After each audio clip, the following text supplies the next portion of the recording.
Хэрхэн салбар бараа байршлын лавлгаа зэсийг ашиглах вэ? Бараа менежмент хэсгийн салбарын үлдэгдлийн лавлгаа зэс рүү орно. Шаардлагатай бол салбар барааны ангилал нийлүүлэгч бар код барааны код гэсэн шүүлтүүрийг ашиглаж болно. Хоосон үлдэгдэлтэй бүгд гэсэн сонголтоос өөрийн хайх ангиллаа сонгон хайх товчийг дарна. Гарч ирсэн лавлгаанаас та анализ хийх боломжтой. Жишээ нь зарим тохиолдолд боломжит үлдэгдэл нь гар дээрх үлдэгдлээс бага байдаг.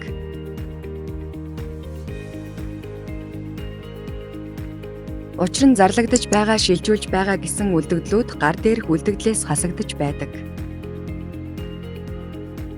Салбарын үлдэгдлийг байршлаар задлж харах бол байршлын үлдэгдлийн лавлгаа зэс рүү орох эсвэл салбарын үлдэгдэл дээр хоёр даран тухайн барааны байршлын үлдэгдлийг харна.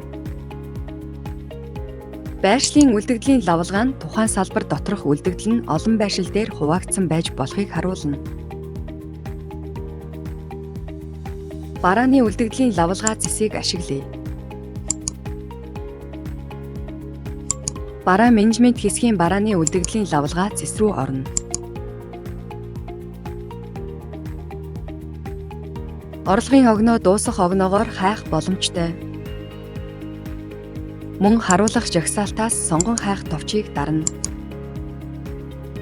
Гарч ирсэн лавлгаанаас та анализ хийх боломжтой. Жишээ нь нэг зүртэг нийт өртөг нь харагдаж байна. Бас барааны үлдэгдлийн тоо харагдаж байна гэх мэтчлэн мөрний улаан ногоон өнгө нь барааны дуусах хугацааг харуулна. Улаан мөр нь тгээс 10 хоног.